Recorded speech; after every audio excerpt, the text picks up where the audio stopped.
Hi. There's a helicopter that won't stop flying over the house. That started probably the third week I got here. It's not me in the house. Um, there's just a lot of stuff. A lot of it is because of me and what I do, my counterterrorism I do. Um, so, all right then. But I got the instinct to go ahead and vocalize this and put it on YouTube.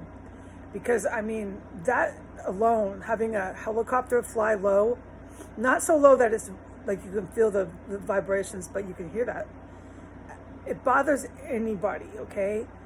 And it doesn't go away. These helicopters that do that, they're probably taking care of the city. I don't think all of them are defect or deranged folks, high on meth flying around in aircraft. Yeah. But no, I don't think so. But that is so unsettling. And it causes your body to stiffen up. I don't need to explain this. If I do, God help you, okay? What it's like to have a helicopter constantly circle and circle and circle and circle for 15, 20 minutes, who knows how long, above your house, where you have to put music on or do something to tone. Yeah. And my guidance about my mommy is she's meaning in good things. She's meaning good. And I'm trying to balance this because when I put online the dangerous shit that's going on with me, it'll be really, really silent on their end. And I believe it's probably because they're scared. And so that's how they deal with it.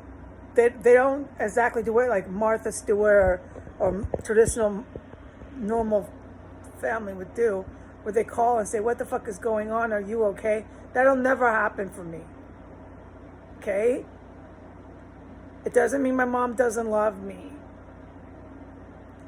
It's just she's not capable of calling and saying, your window just got bashed out? She hasn't even mentioned it.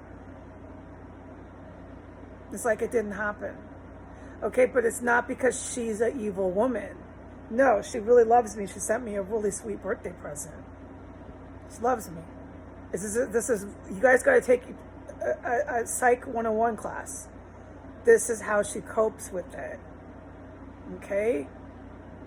But I have the right to ask, I need some clarity on that. Because you're now interacting on my social media. So I have the right, once that action has been taken, to ask for clarity. I have the right. So I shared how it made me feel, and we'll see what happens from that dialogue.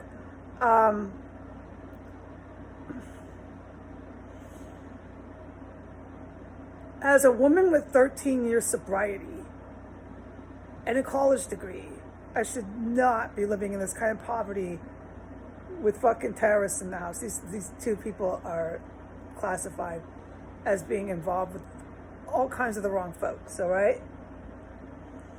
I should not be living with drugs and in this kind of abject poverty. There's just no way, all right?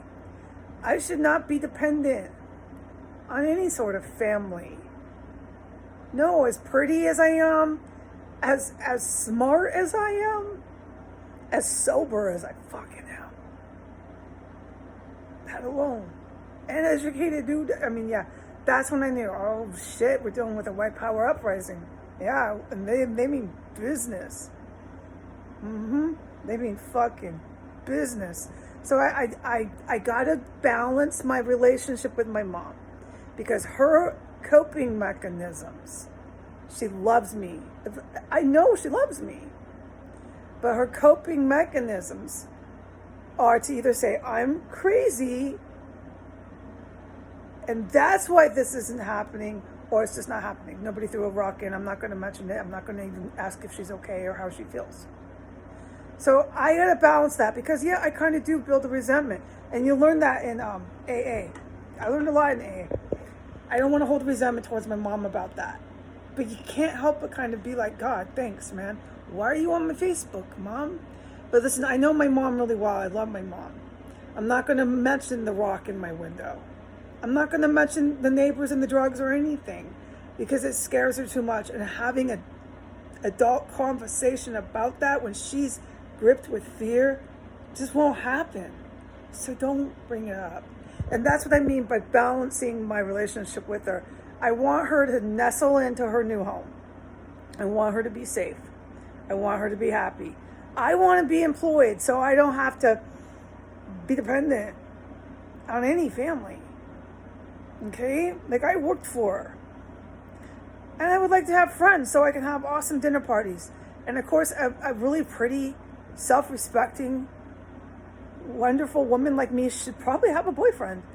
But no, in Washington, D.C., I sit by myself in complete solitude and abject poverty with prostitutes and apparently these women that run drugs for the hookers, to Al-Qaeda guys dressed as bellhops at the exclusive buildings. That's what I do here. No, I'm not talking to my mom about it. I love my mom. In fact, after California, I gained a lot of insight into my mom. And I look forward, I'm not saying this in case she sees this. This is my truth. I look forward to the years that we have together to have a relationship because I have a lot more understanding to her. Okay? And how she reacts to fear. Because what happened and what I did and the actions I took when there was a white nationalist uprising in our country would have frightened any family members, right? That loved me, that wanted my well-being.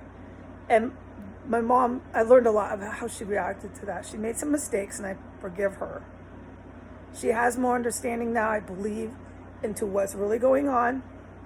And if she wants to lapse in and out of denial in order not to feel fear, I'm not going to engage in that, no. But when she's interacting with me, I do have the right to say, hey, give me some clarity and we'll see what happens with that. If it becomes dysfunctional, I just won't engage in it. It doesn't mean I don't love her. I love her very much. Right? I hope some people can learn from this. I'm glad that I could share. God bless America. Say goodbye.